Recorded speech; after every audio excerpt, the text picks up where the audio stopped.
In this video, I'm going to look at how we can change the settings. For example, you might be putting this display into quite a large hall and your screen might be a little bit smaller, and maybe you want to make the writing on the screen and the details a little bit larger.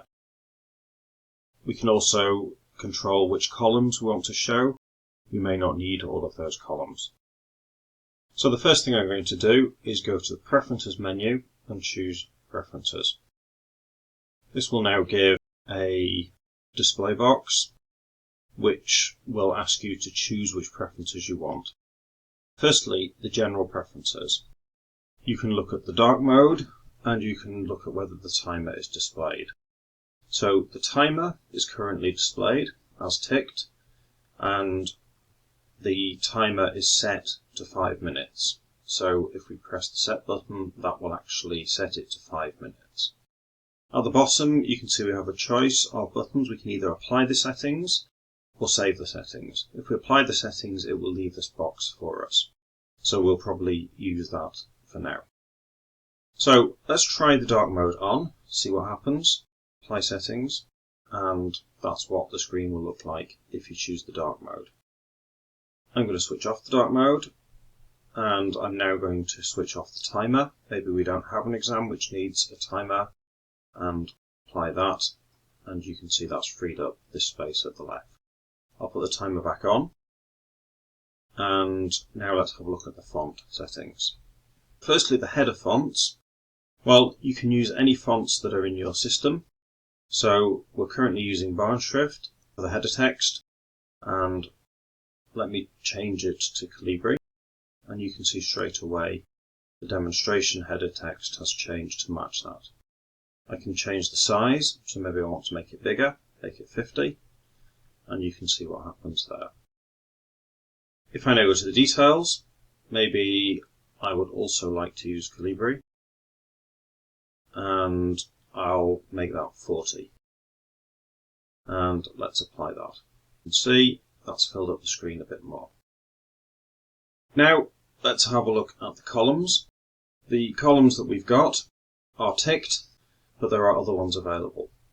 So for example, we've got status ticked, we've got group unticked, we've got board, we've got type unticked, and then everything else is ticked except another number of minutes for a warning. So let's see what happens if we tick them all. Okay, apply the settings, and in fact I'm going to save the settings now, and then I'm going to return and have a look at this in a minute.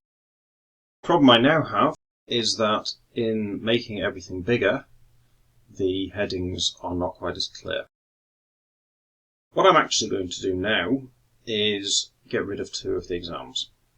I'm going to click on this one and delete that, and this one as well, and delete it.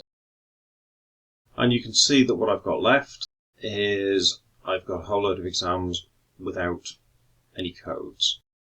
So what I'll do is I'll go to Preferences, and I will choose that I don't want the code. I'll apply the settings now, see how that looks. Well, still a bit too squashed, but I think I've got too many warnings here. I'm going to keep the 30-minute warning. I'm going to get rid of the 5-minute warning, and I'm going to change and add in a 10-minute warning. And let's apply that. And we can see how that looks. That's looking a bit better, and I'm going to save that. The final thing I can do now is I can actually adjust the columns manually. So I'm going to widen the status column a little bit. I'm going to keep these as they are. Maybe narrow the type one. Narrow the exam details a bit. In fact, the extra time I'm not going to need. So let me go back to Preferences and get rid of the extra time. And now I'm quite happy. There's only one thing I don't like here, and now I've got the start time followed by the 10 minutes, followed by the 30 minutes, followed by the end. Now realistically, I want the times to go in order, so I'd rather go start, then 30 minutes, then 10 minutes, then end. So what I can do is I can click at the top of a column and I can drag it across to the left and it will simply swap them over for me. To verify that I'm happy with that, I would probably go and stand at the back of the hall and see if I can see it all very clearly. Other strategies you could use as well, you might want to get rid of the group, the board, the type, and maybe combine it all into the exam details. That might make things a little bit easier and save a bit of space as well. However, I recommend that overall you have a good look at how you want to do it and probably keep the settings that you used originally to run most of your exams.